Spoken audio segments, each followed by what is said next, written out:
Welcome to the deep dive. Today we are taking on a literary behemoth, one that's really defined by secrets, scandals, and let's be honest, some truly questionable life choices. Oh, yes, We are diving deep into the entire 18-book series of Pretty Little Liars. that's right.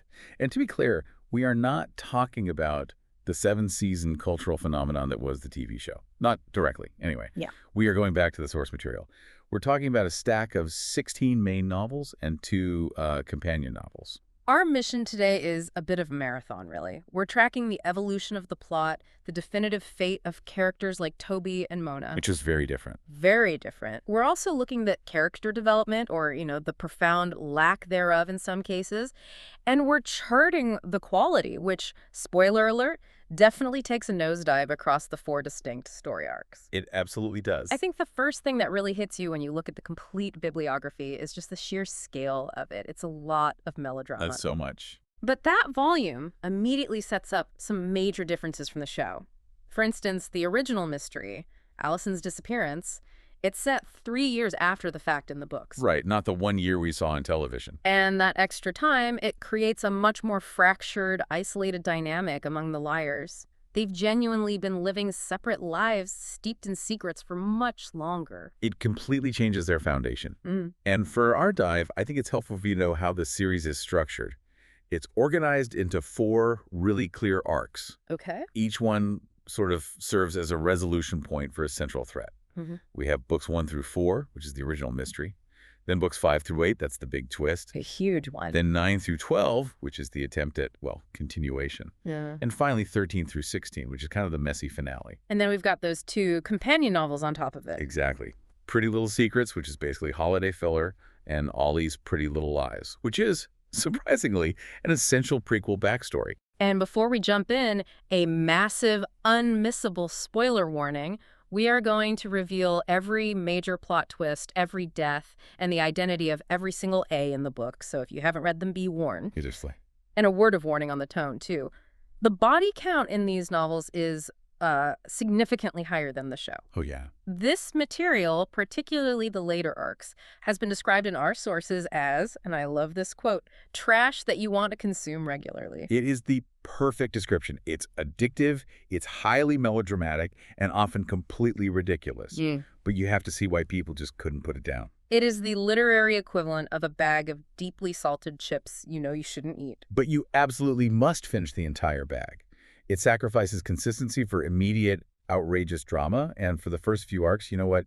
That formula worked brilliantly. Okay, let's unpack this solid start then. Let's set the scene in Rosewood, Pennsylvania. We have our core quartet: Spencer, Aria, Emily, and Hanna. The original 4. They were tight, but their clique just completely dissolved after their queen bee, Alison, vanished.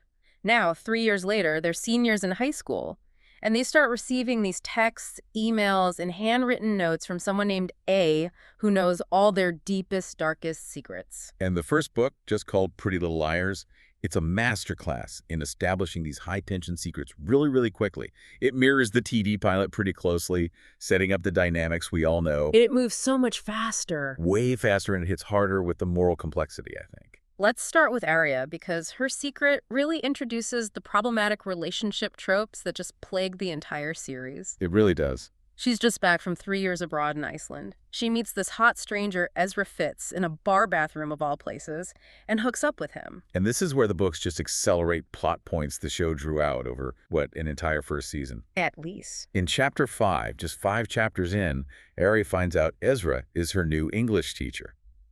The conflict isn't just introduced, it's immediate, and it's pervasive. There's no buildup. None. The book emphasizes the moral gray area, but the analysis in our sources suggests the author was consciously making Ezra detestable right from the jump. His mixed messages, 1 minute it's "we can't," the next it's "I want you," are purely manipulative. They just highlight the power differential. And it's such a dark contrast to the show, which spends so much time trying to romanticize their relationship, trying to present it as this star-crossed lovers scenario. All right, Ezra. Exactly. In the books, the manipulation is crystal clear. Plus, her own father, Byron, is actively having an affair with Meredith, So the parental secrets are just as messy and morally compromising as the girls' secrets. It establishes that toxic behavior is generational in Rosewood. It trickles down. Yeah, completely. And then moving to Hanna, her secret focuses really heavily on her history with weight and body image. She completely transformed herself after Alison disappeared. But that transformation came with some serious issues. Her arc really focuses on her new friendship with Mona, who was also an outcast who transformed herself into a popular queen. Right, they had that in common. Their friendship, which is based on this mutual self-improvement, it quickly centers on a shared, very dangerous habit, shoplifting. And the books also detail Hannah's mother, Ashley Marin, having an affair with Detective Wilden, a detail the show used too. But here, it's just another piece of leverage A uses to control Hanna, specifically threatening to expose her mother's crime. It's all about control. Totally. Then there's Spencer, the perennial overachiever caught in this intense, lifelong rivalry with her sister Melissa. Spencer's entire identity seems wrapped up in taking things Melissa loves. Specifically, her boyfriends. Yes, specifically her boyfriends. She had already kissed Melissa's previous boyfriend, Ian, and the first book she is actively entangled with Melissa's fiancé, Ren. The dynamic is just so fiercely competitive. It's rooted in Spencer's deep feelings of inadequacy within that hypercritical Hastings family structure.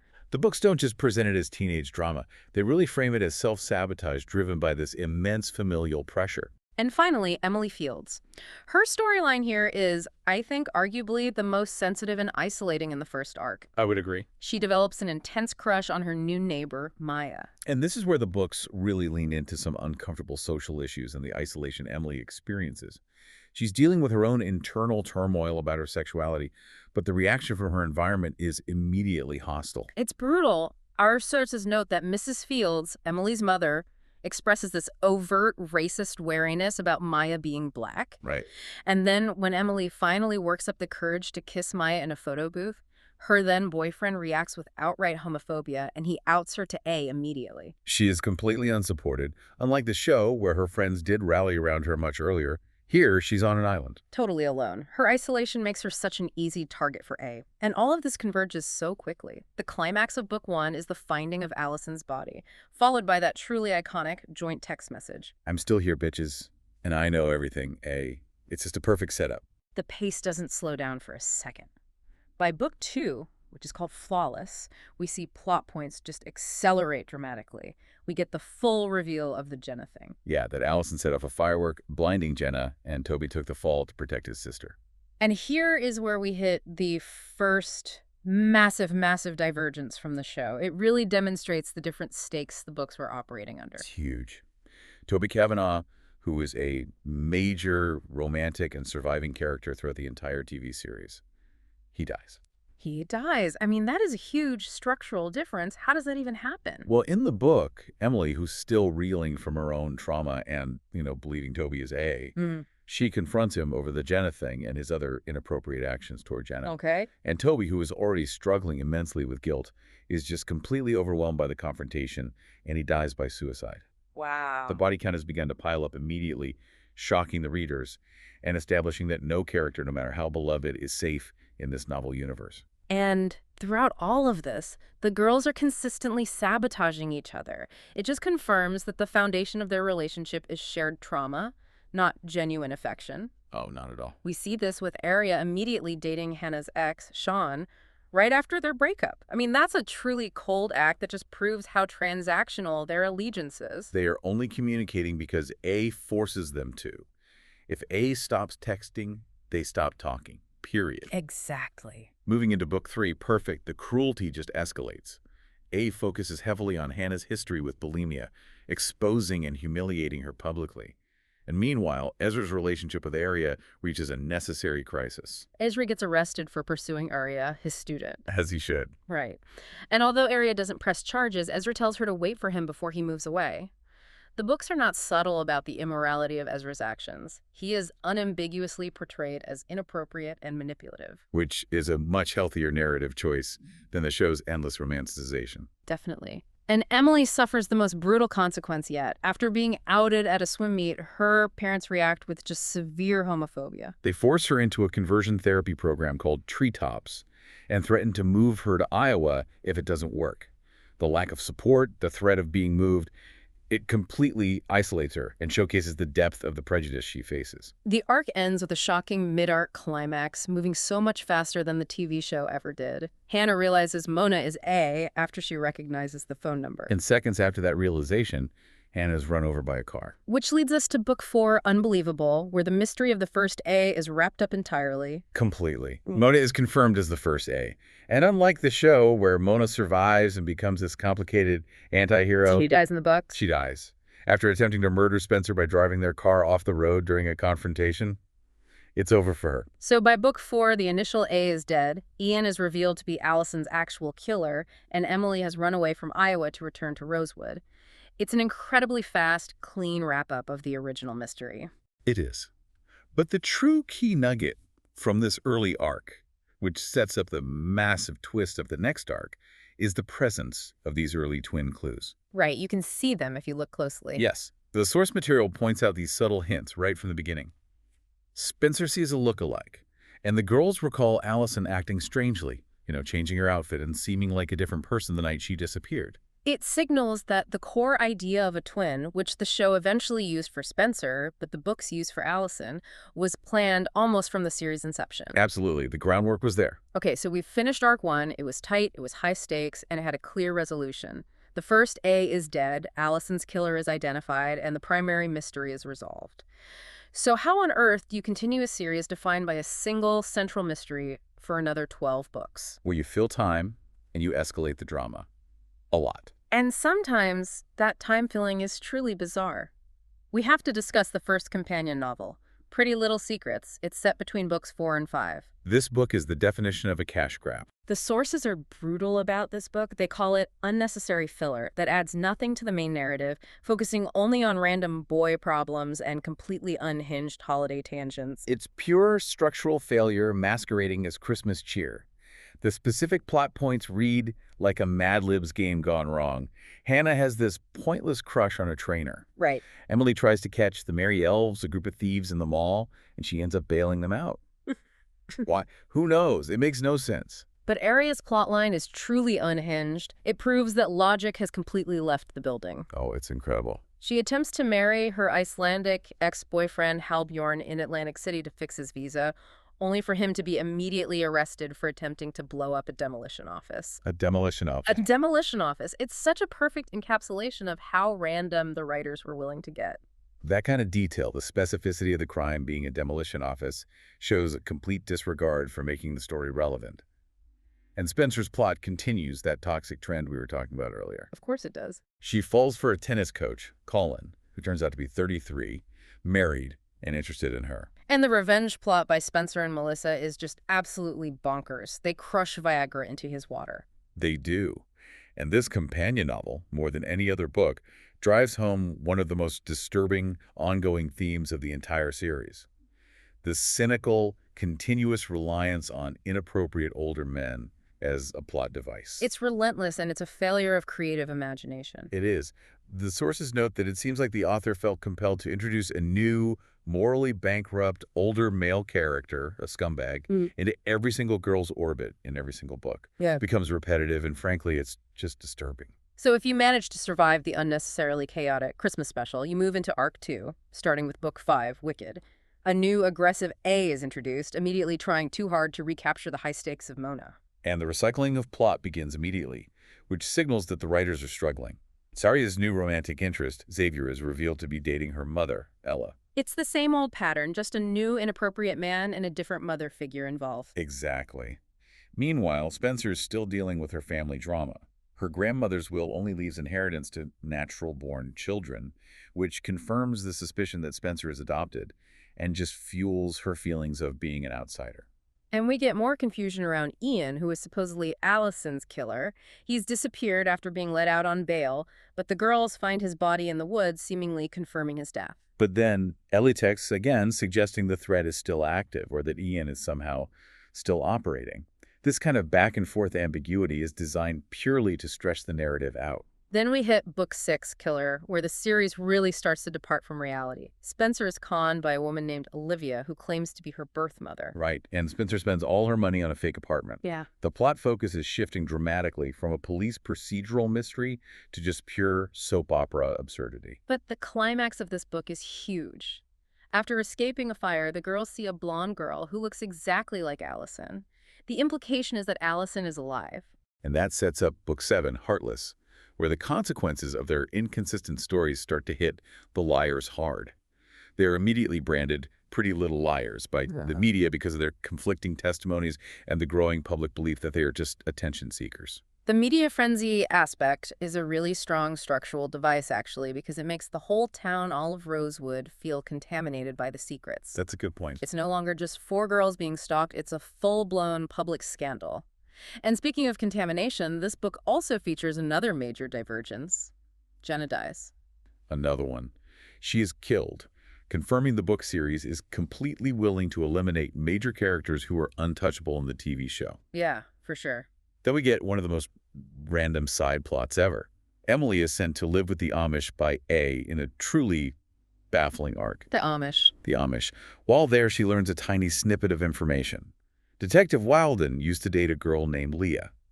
This suggests Leah's body might be in Alison's grave, further muddying the water right before the final reveal. It's just information gained through extreme illogical circumstance. Totally.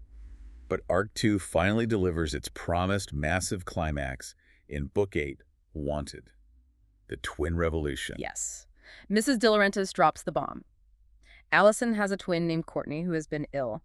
This is the absolute core nugget of the book series lore, and it completely rewrites the history of the liars' friendship. And this needs careful, detailed explanation because it's convoluted, but it's brilliant. The Alison the liars knew and were friends with the queen bee who disappeared and was later found dead. Yeah. That was actually her twin, Courtney. So the one they hated, the one who was manipulative and controlling, that was the real Alison who was institutionalized. Exactly. Let's track the switch. The real Alison, we'll call her Aria, was fiercely manipulative and successfully convinced her family that her twin, Courtney, or C, was schizophrenic. So C was sent to Radley Sanitarium. Okay, I'm with you. During a supervised visit home, C, who had grown clever and resentful, swapped places with Aria, sending the real Alison back to Radley in her place. Wow. So Courtney, pretending to be Alison, became the queen bee. She became the Alison the liars befriended, and whose disappearance started the whole saga. Exactly. C lived Aria's life for a short, intense period. But eventually, Aria escaped Radley, desperate for revenge. She was the one seeking to reclaim her identity. And she was the one who killed C. She was the one who killed C, the girl the liars thought was Alison, the night of the infamous sleepover. The body found in the ground was Courtney. The true killer was the real Alison. The climax of Wanted sees Aria, the true evil Alison, try to kill the liars in a house fire explosion, but they escape. The book ends suggesting Aria is dead, though her body is not found. Right, that unresolved thread is key. But the central mystery, who was the girl in the grave, is definitively solved. And that's when we get the teaser for the continued threat. The introduction of a new character named Laura St. Laurentiis, which, if you rearrange the letters, is an anagram for Alison De Laurentiis. Oh, that's clever. The authors are signaling that even if Aria is gone, the evil, the obsession, is structurally cemented in Rosewood. Before we move into the decline of the series, we have to talk about the second companion novel, Ollie's Pretty Little Lies. Right. Unlike the ridiculous Christmas filler, this one is actually deemed valuable. It provides a central world building. It does. It's told primarily from Courtney's perspective, detailing her manipulation by R.A., her subsequent descent into becoming just as awful as R.A., in order to maintain that popular Alison facade. And critically, it confirms that the secrets anew in Arc 1 were all accumulated by Courtney while she was pretending to be Alison. It provides a logical framework for that first set of stalker texts. So Arc 2 closes the loop completely on the origins of the liar's trauma and gives us the ultimate twist of the series, the twin switch. Which means the next 8 books are fighting a serious uphill battle to find any relevance. This is where we hit the critical pivot in the series. The sources note an extreme drop in quality, plot consistency, and perhaps most importantly, character likability. Oh, definitely. The series becomes less and less relatable Hmm. because the liars move from being victims to being truly horrible people. They have to manufacture new, escalating crises, and they often rely on massive structural failures and retcons. Let's define that term, because it's crucial for understanding the latter half of the series. A retcon, or retroactive continuity, is when the writers go back and fundamentally change a previously established fact to serve a new plot. And we see this immediately in Book 9, Twisted. It starts 10 months after the big finale. And the book introduces the Jamaican incident. The girls supposedly pushed a girl named Tabitha, who resembled Alison, off a building, believing she was the true Alison who had escaped. It's an immediate, terrible narrative choice. It is, because it instantly shifts the liars from sympathetic victims of stalking to attempted murderers. And this is where their character moral collapse begins in earnest. I mean, the list of awful behavior in this arc is truly staggering, and we need to analyze their motivation or lack thereof. Aria, because a new girl Claudia was flirting with her boyfriend Noel, pushes Claudia off an escalator. This pushes her. That is cold-blooded, and it shows zero remorse for the trauma they've supposedly endured. And Spencer's actions are just as reprehensible. To deflect blame from herself in one of the convoluted new mysteries, she outs her friend, Zach, who is gay, to his extremely conservative father, Nicholas. And the consequence? Zach is immediately sent to military school. This isn't self-defense. This is toxic self-preservation at the expense of someone they supposedly cared about. And Hanna frames her father's employee Jeremiah for stealing $10,000 to pay off a blackmailer. The level of casual criminality and betrayal they exhibit towards innocent side characters is just shocking. They're constantly lying, framing, and abusing the people around them. And this regression ties directly back to our earlier insight. Because their friendship foundation was only shared trauma from A, once A is gone, their natural, selfish, pre-Ollie tendencies immediately resurface. They never grew as individuals, not at all. But the truly insane and poorly handled plot point that exemplifies the creative exhaustion is Emily's pregnancy bomb. This is the peak of the unbelievable. In the 10-month gap between books 8 and 9, Emily somehow had sex with a previous interest named Isaac, got pregnant, and gave birth. And did this all while hiding a full 9-month pregnancy from her closest friends and family. Only her sister knew. Wait, a full 9-month pregnancy, completely hidden, that stretches the boundaries of believability to the breaking point. It shatters them. How could a character hide that level of physical change, especially a swimmer, while supposedly still being active in their social circles? It just shows the rushed nature of the writing. The authors needed a high-drama plot point, a secret baby, and they prioritized the immediate shock over any semblance of logistical reality or character continuity. It's a massive failure of plotting. It signals that the books are being written without a cohesive plan. And the awful choices don't stop there. In Book 10, Ruthless, Spencer, who is now addicted to pills, frames her roommate, Kelsey, as a drug dealer to save herself. And Kelsey subsequently attempts suicide. They are literally destroying the lives of people around them to maintain their fragile control. The stakes are high, but the girl's actions make them utterly irredeemable. Meanwhile, Ezra returns. Of course he does. He's written a book about Aria, a detail the show eventually used. He's rejected by Aria, but instead of leaving gracefully, he sulks off with Claudia. The girl Aria pushed off the escalator. The very same one. It's Rosewood karma at its finest, but it just recycles the Ezra plot yet again. Book 11, stunning, is just full of convenient and ridiculous coincidences. Aria threatens to out Noel's father because he cross-dresses, only for A to threaten to out the father first, making Aria's blackmail attempt moot. It's just plot convenience saving the liars from their own moral failings. And back to Emily's baby. She gives the baby to a random couple instead of the woman she promised, Gail. And of course, Gail turns out to be Tabitha's stepmother, tying the threads together with the most ridiculous coincidence possible. And then Gail is murdered. Naturally. And here is where we get the classic retcon regarding the Jamaican incident. Yep. Tabitha's autopsy is suddenly changed to show she died from blunt force trauma, meaning the girls didn't kill her after all. So the writers, realizing they crossed a line and made the liars irredeemable attempted murderers, quickly shifted the blame back to A or an external killer. But the damage was done. Readers were already alienated by the girl's lack of accountability. Okay, now let's jump into Arc 4, which is the final bonkers stretch from books 13 to 16. This arc is just characterized by pure plot exhaustion and desperate attempts to find new motivations for Alison to be the center of their trauma. Book 13, Crushed, starts with yet another random international event. Aria helping a guy named Olaf steal a painting in Iceland. What? Yep.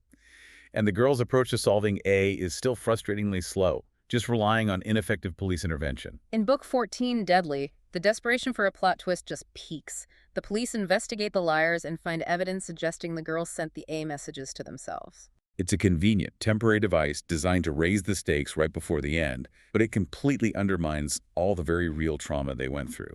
It just feels insulting to the reader at that point. The biggest failure in terms of late-stage mystery plotting has to be the Nick reveal. Ugh, yes.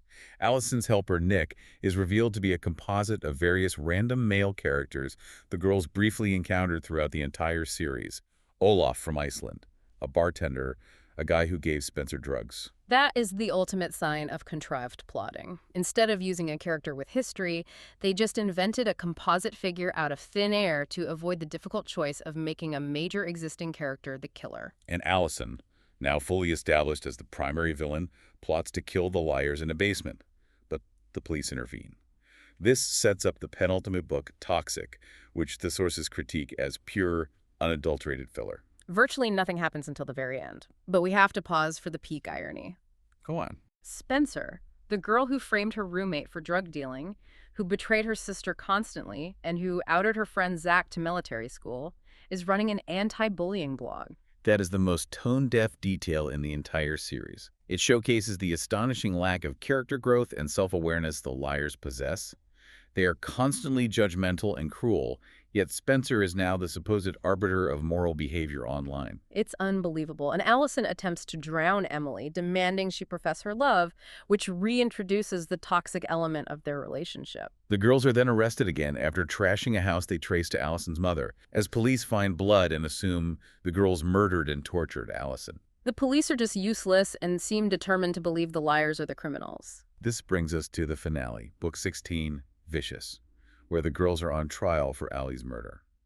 Now, while the setup is ridiculous, the conclusion is arguably one of the most proactive and strategically sound moments in the entire 18-book saga. And the ultimate final act of the books belongs entirely to Emily. She fakes her own death. The whole thing, complete with a funeral that the other girls are banned from attending. This ruse allows Emily to finally gain the strategic upper hand. She tracked Alison down to Mrs. De Laurentiis' hiding place. And this is the key difference. It's huge. Emily, showing genuine common sense for maybe the first time, calls the police before confronting them. She orchestrates Alison's arrest and is the one who ultimately takes her down, providing a rare moment of competence and agency for one of the liars. The girls are acquitted, but the ending note is deeply depressing. They are still not friends, and they continue to blame each other for Emily's supposed death. Right. Aria and Noel stay together, and Spencer bewilderingly reunites with Wren, who is still characterized as a dick. It's a messy ending that reflects the character chaos of the later arcs. But Emily finally having the agency to end the nightmare by using strategy rather than dumb luck or convenient plot devices is a satisfying structural moment, even if it came far, far too late in the series' decay. Well, what an absolute journey through the deepest, darkest corners of Rosewood. Completing all 18 books is an achievement in itself, but it's clear the quality was highly uneven. What is the final critical verdict on this series? The consensus is pretty firm. Only the first two arcs, books 1 through 8, are truly successful and enjoyable. They maintain that addictive, juicy, melodramatic energy while having a cohesive mystery. And the rest? The latter 8 books were a poor shadow of his former self. Clearly rushed and suffering from creative fatigue, likely trying desperately to capitalize on the TV show's massive success. The overarching theme of Rosewood seems to be that nobody ever improves, particularly the core characters. Absolutely. The lack of character growth is astonishing. They constantly regress into toxic, selfish, and criminal behavior framing innocent people, lying, betraying each other. The irony of Spencer running an anti-bullying blog perfectly encapsulates the lack of accountability that defines the book Liars. They are fascinatingly awful. They are. And we cannot overlook the scum of Rosewood theme. The recurring trope of nearly all male characters being morally bankrupt or chronically inappropriate, particularly the reliance on pedophilia as a plot device. It becomes problematic due to its sheer repetitiveness. It suggests a failure to conceive of other meaningful sources of conflict. It reflects creative exhaustion. When the plot holes become massive, Emily hiding a 9-month pregnancy, the contrived composite character Nick, the constantly shifting Tabitha murder story, it suggests the stories were being written to hit deadlines without a unified, long-term narrative strategy. If the series should have ended sooner, where was the logical stopping point for the writer? Definitely the conclusion of the twin reveal in Book 8, Wanted. And maybe after the accompanying prequel, Ollie's Pretty Little Lies. Yeah, that makes sense. That moment completely wrapped up the original lore, solved the core murder, and closed the loop on the identity of the liar's first friend group.